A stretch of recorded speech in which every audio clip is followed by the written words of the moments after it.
वर्ग 11चे आपलं आता नवीन प्रकरण आपण सुरू करत आहोत. घटक 6वा ग्राहक आणि बाजारपेठ. ग्राहक आणि बाजारपेठ यामध्ये आपल्याला ग्राहक म्हणून येणाऱ्या समस्या, त्याचे उपाय आणि ग्राहक म्हणून आपण कशा प्रकारे योग्य खरेदी वस्त्रांची करावी या संदर्भात या प्रकरणामध्ये आपल्याला माहिती मिळणार आहे. वस्त्रांची खरेदी करताना आपल्या खरेदीवरती काही घटकांचा प्रभाव पडत असतो. कुठलीही खरेदी म्हटल्यानंतर काही बेसिक प्रश्न आपल्यामध्ये असतात, आपल्याला येतात.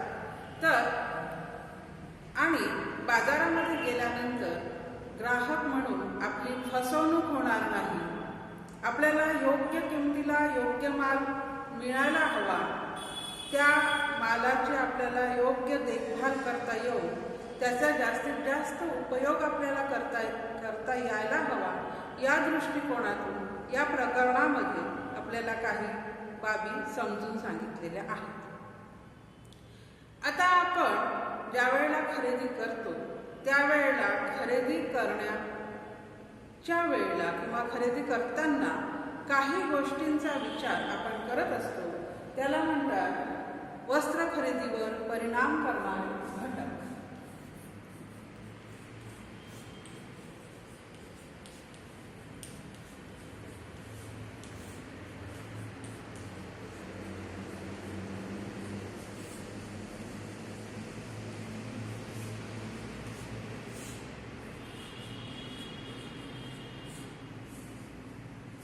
वस्त्र खरेदीवर परिणाम करणारे घटक हा मुद्दा आपण या प्रकरणामध्ये आता अभ्यासणार आहोत. तर खरेदी करताना, कपड्यांची खरेदी करताना आपल्याला सर्वात पहिले आपल्या खरेदीवर परिणाम होत असतो तो म्हणजे उत्पन्न.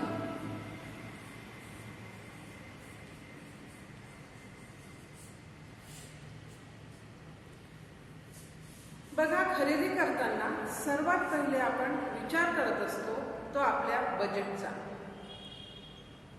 कुठलीही खरेदी असो, विशेषतः वस्त्र खरेदी करताना सर्वात पहिले विचार केला जातो की आपण त्या वस्त्रांच्या खरेदीवर किती खर्च करू शकतो, किती रुपयापर्यंत आपल्याला एखादा ड्रेस, एखादं कापड खरेदी करायचं आहे.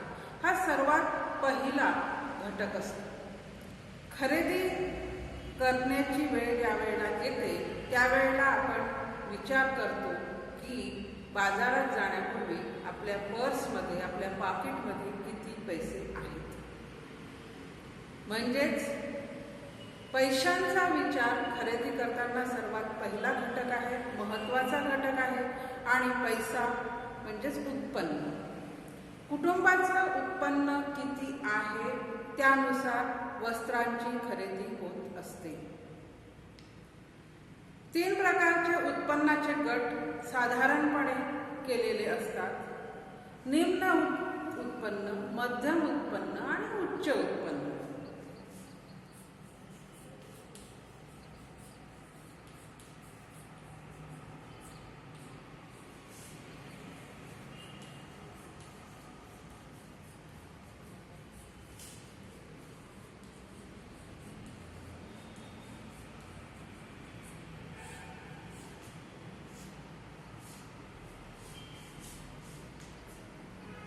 साधारणपणे ज्याचं उत्पन्न कमी आहे, निम्न उत्पन्न आहे, कमी उत्पन्न आहे, अशा कुटुंबामध्ये सर्वप्रथम खर्च जो असतो, पैसा जो असतो तो अन्नावर खर्च केला जातो. म्हणजे बेसिक गरज असते, आपली जीवनावश्यक मूलभूत गरज आहे अन्न, वस्त्र, निवारा. त्यातली सर्वप्रथम गरज आहे अन्न. म्हणून उत्पन्न कमी असेल तर ते कुटुंब प्रथम खर्च अन्नावर करेल आणि मग अत्यावश्यक तेवढ्याच कपड्यांवर खर्च केल्या जातो. कपड्यांवरचा खर्च जो असतो हा मर्यादित असतो. अत्यावश्यक तेवढाच कपड्यावरती खर्च केला जातो. थोडाही जास्त, थोडाही अवास्तव खर्च वस्त्रांवर होत नाही. असं हे निम्न उत्पन्न गट असणारे खर्च करतात. मध्यम उत्पन्न ज्या वेळेला असते त्यावेळेला तो परिवार, ते कुटुंब वस्त्रावर थोडी जास्त खर्च करतो, परंतु त्या वस्त्राचं उपयोगिता जाणून खर्च करतो. म्हणजे अत्यावश्यकपेक्षा थोडा खर्च मध्यम उत्पन्न असणारा गट करतो, परंतु तोही अवास्तव न करता त्या कपड्याची, त्या वस्त्राची उपयोगिता किती आहे, उपयोगिता मूल्य जाणून खरेदी केल्या जाते. उच्च उत्पन्न असणारा हा तिसरा गट असतो.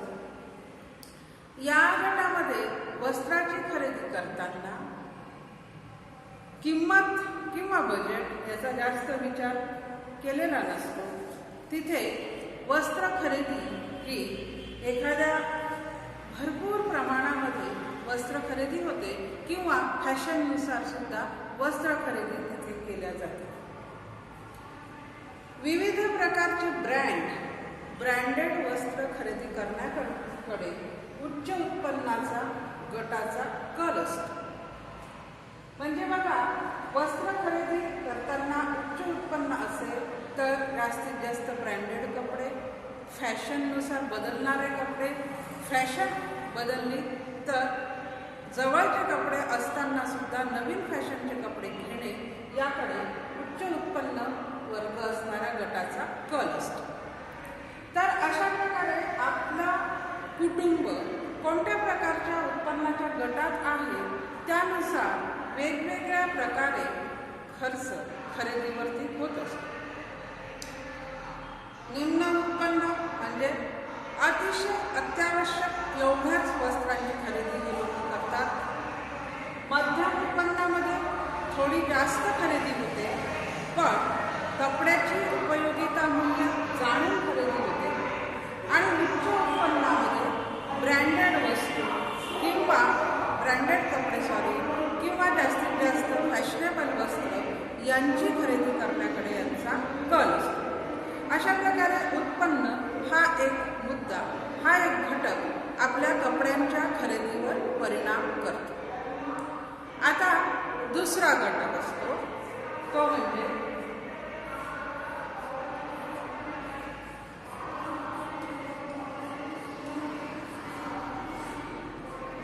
व्यवसाय. विविध व्यवसायानुसार वस्त्रांची खरेदी केल्या जाते.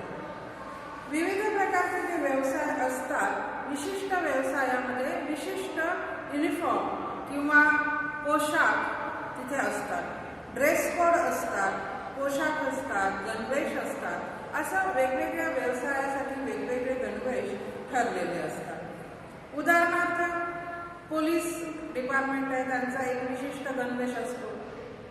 डॉक्टर्स लोकांचे पांढऱ्या रंगाचे कोट असतात, ॲप्रॉन असतात.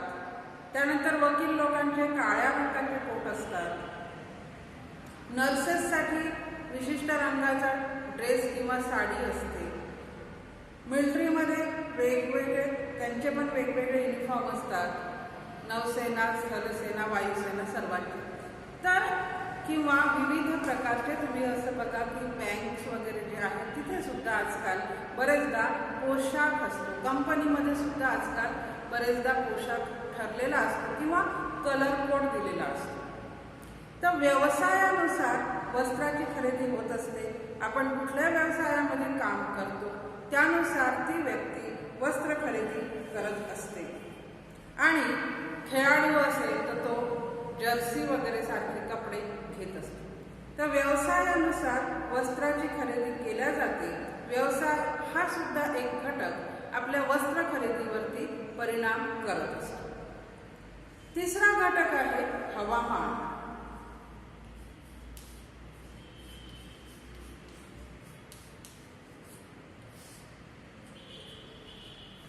हवामानानुसार सुद्धा वस्त्राची खरेदी होते.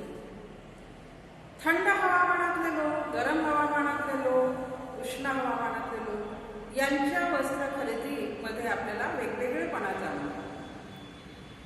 किंवा ऋतूनुसार सुद्धा हिवाळा, उन्हाळा, पावसाळा या ऋतूनुसार सुद्धा वस्त्राची खरेदी वेगवेगळी होती. उष्ण हवामान असेल तर अशा प्रदेशातले लोक थोडे सैलसर कपडे पसंत करतात, सुती कपडे पसंत करतात, छोट्या बाह्या, त्यांचे गळे बंद नसतात, थोडे उघडे गळे असणारे वस्त्र अशा प्रदेशामध्ये वापरले जातात. या उलट थंड प्रदेश असेल तर थंड प्रदेशामध्ये बंद गळ्याचे कोट, लांब बाह्या, जाड कपडे असे वापरले जातात. थंडीपासून बचाव होणारे कपडे अशा प्रदेशामध्ये वापरले जातात. उन्हाळ्यामध्ये वस्त्र घालायचे आहेत त्याच्या दृष्टीने खरेदी करायची असेल तर सुती वस्त्र, सैलसर वस्त्र घेतलं जातं. पावसाळ्यामध्ये किंवा जिथे पाऊस सतत असतो अशा प्रदेशामध्ये कपडे घेताना व्यक्ती विचार करतो की वस्त्र लवकर सुकतील असे घ्यावेत, लवकर वाळतील असे घ्यावेत. त्या दृष्टीने कपड्यांची खरेदी केली जाते. सहसा मानवनिर्मित तंतूंची खरेदी अशा वेळेला केली जाते कारण हे तंतू लवकर सुकतात, वाळतात. थंड हवामान असेल तर अशा वेळेला लोकरी कपड्यांची खरेदी किंवा लोकरी कपडे तिथे घेतल्या जातात. गरम कपडे घेतले जातात. हातमोजे, पायमोजे हे गरम घेतले जातात. अशा ठिकाणी बंद गळे, लांब बाह्या, जाड कापड असं घेतलं जातं. म्हणजे विविध ऋतूनुसार सुद्धा वस्त्राची खरेदी होत असते किंवा कुठल्या हवामानाच्या प्रदेशामध्ये आपण आहोत त्यानुसार सुद्धा ही खरेदी होत असते. म्हणून हवामान हे सुद्धा वस्त्र खरेदीवर परिणाम करणारा एक महत्त्वाचा घटक असतो.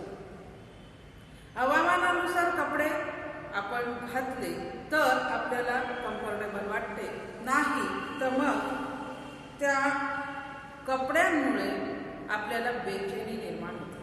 म्हणून थंडीच्या दिवसात उबदार कपडे, गरमीच्या दिवसामध्ये सैल आणि पातळसर कपडे, पावसाळ्यामध्ये लवकर वाळणारे कपडे अशा दृष्टिकोनातून वस्त्राची खरेदी होते.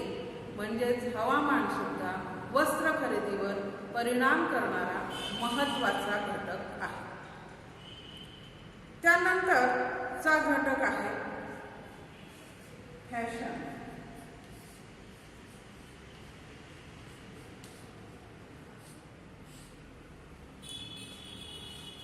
फॅशन जी असते ही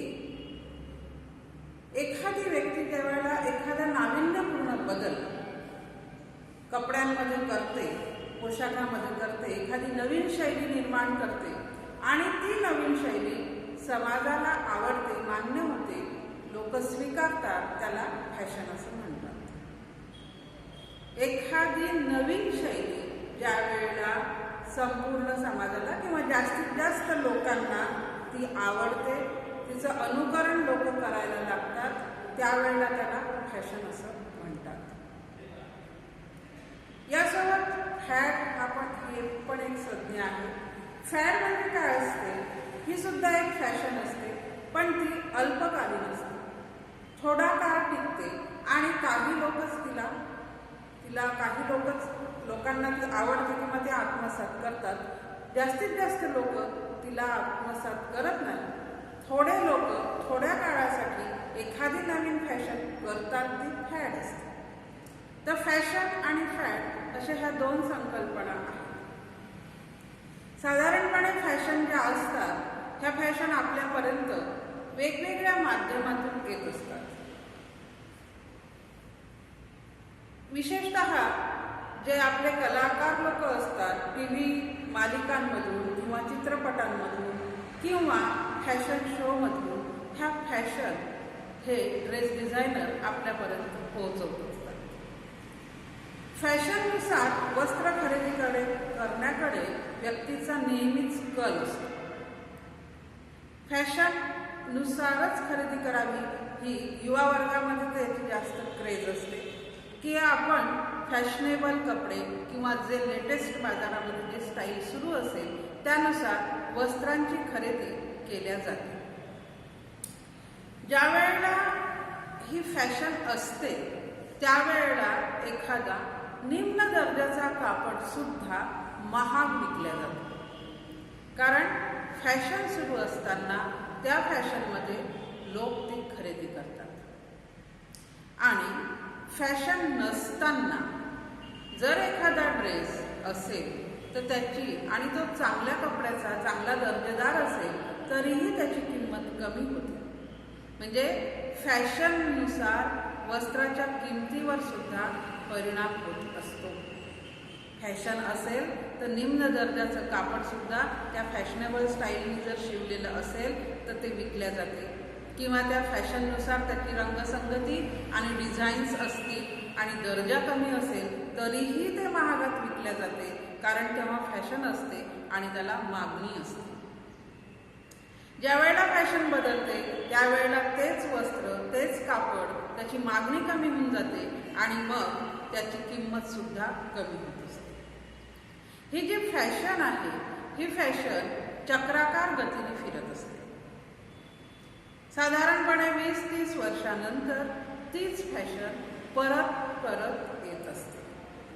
त्यामध्ये थोडेफार बदल होतात, काळानुसार त्याच्यामध्ये काही बदल केल्या जातात, परंतु त्या फॅशन्स ज्या असतात त्या जुन्याच असतात.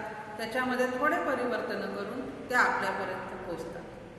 साधारणपणे 20 ते 30 वर्षानंतर फॅशन बदललेली असते, तीच फॅशन आलेली असते हे आपल्या लक्षात येईल.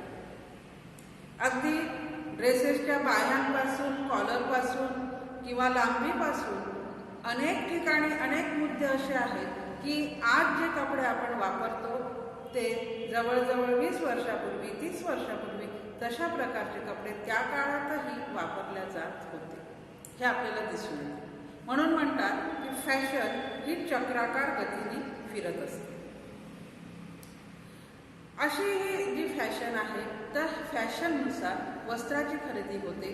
फॅशन हा अतिशय महत्त्वाचा असा घटक आहे की जो वस्त्र खरेदीवर परिणाम करतो.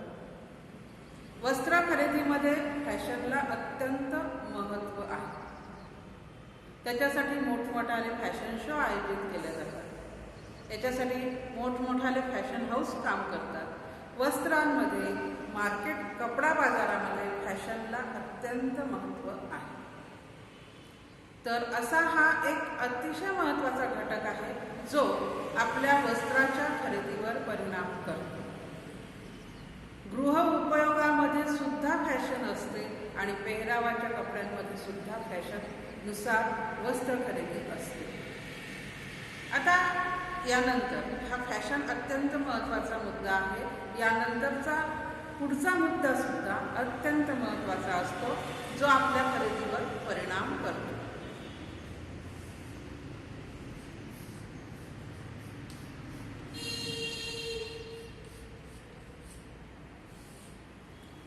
तो म्हणजे जाहिरात. जाहिरात हा अत्यंत आवश्यक भाग आहे बाजारपेठेचा. उत्पादक ज्यावेळेला एखादी नवीन वस्तू निर्माण करतो त्यावेळेला ती वस्तू त्या वस्तूची माहिती लोकांपर्यंत पोहोचवण्यासाठी जाहिरात ही मदत करत असते. त्याच्यामुळे जाहिरात ही अत्यंत आवश्यक आहे. त्याशिवाय आपल्यापर्यंत एखादं नवीन उत्पादन पोहोचू शकत नाही. जाहिरातींचा प्रभाव आपल्यावरती पडतो. वारंवार जाहिरातींचा मारा जर आपल्यावर होत असेल, वारंवार आपण त्या जाहिराती कुठे वाचत असू, बघत असू, तर बऱ्याच वेळेला आवश्यकता नसतानाही आपण खरेदी करत असतो. म्हणजे त्याला असं म्हणतात की जाहिरातींमुळे कृत्रिम गरजा निर्माण होतात. ज्याची आपल्याला आवश्यकता नसते अशाही गोष्टी आपण खरेदी करतो, कारण वारंवार जाहिराती बघितल्यानंतर आपली मानसिकता त्या जाहिराती बदलवतात. वस्त्र खरेदीमध्ये सुद्धा आपल्याला असं दिसून येते. जाहिराती ह्या विविध माध्यमातून आपल्यापर्यंत पोहोचतात. विविध दृकश्राव्य माध्यम जाहिरातींसाठी वापरले जातात.